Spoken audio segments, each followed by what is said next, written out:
All right, last time we introduced variables.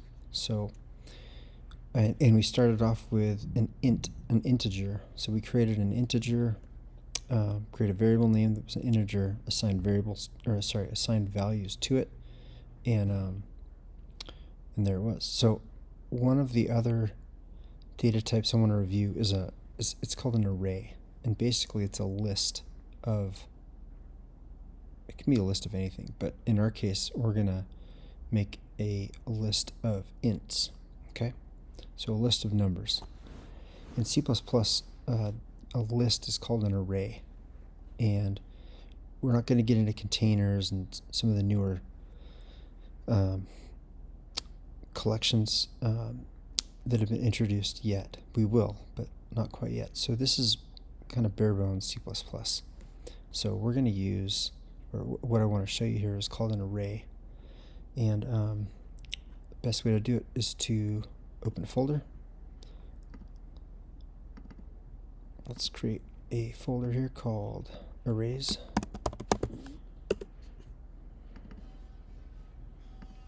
Okay.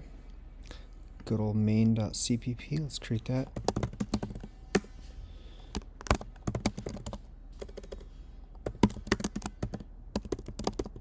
Gosh, can't type today, sorry.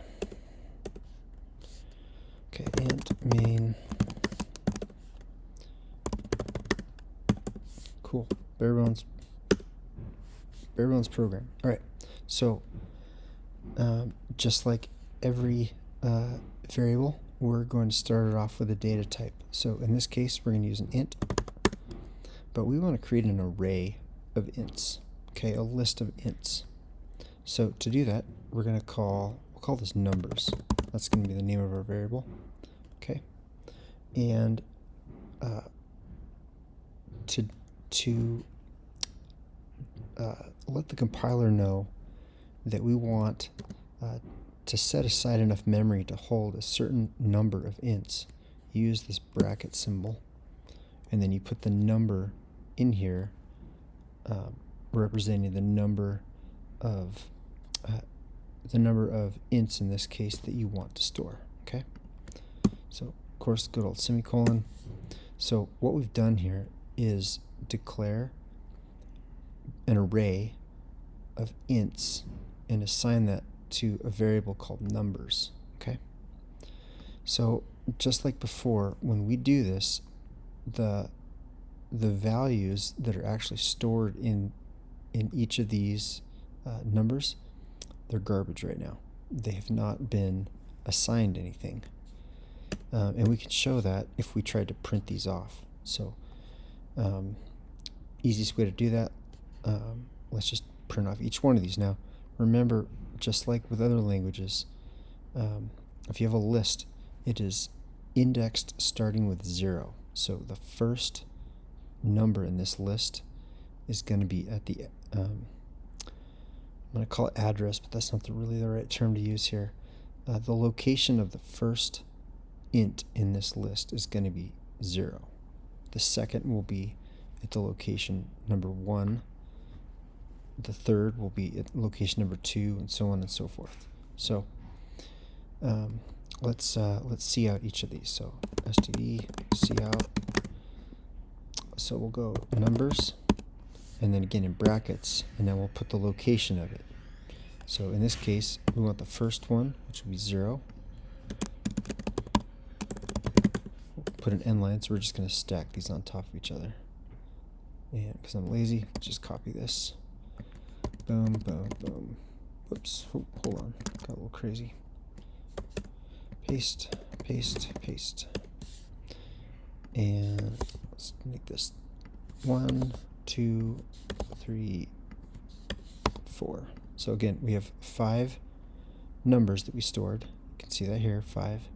Of course, we have to start with 0. So 0, 1, 2, 3, 4. And let's go ahead and compile this. So go get our terminal down there. Okay, I'm gonna hide. Well, I'll just keep it up. So clang plus. Whoops. boom, let's drag this down, and sure enough, we get a whole bunch of garbage stored in here. Okay. First was this number, second was this, third, fourth, fifth. Okay. These are just the values that were previously stored in the memory locations that were used here last time. So this is useless for right now. We need to assign real numbers to this. So I'm going to keep this here for now. There's a couple ways to do this. One, we can just manually assign these. So right now we've initialized an initial list of 5 ints. So in the same way we printed here, we could just assign them. So boom equals 3. Okay. And so on and so forth. We can do this all the way down. Boom, this will be 1, 1 equals 6, okay? And then we'll leave the others garbage for right now. So let's compile this again. Drag it down, enter, and you can see 3, 6, garbage, garbage, garbage, okay? There's another cool way, especially if you want to initialize these to 0, or really any number, because it's not good to use variables that you have not initialized first. So, and we talked about this in that last YouTube video, but we can use an initializer list here. So if I want all of the values to start off equaling 0, I can do that like this. So we hit save. Let me go ahead and compile this again. Boom. I think I can just do this. Hit run, and sure enough, all of those were initialized to 0. Pretty cool. So in a nutshell, that is arrays. There's a ton more that we can do with these. Super powerful, basic C++ data type. You're going to see these a lot coming up.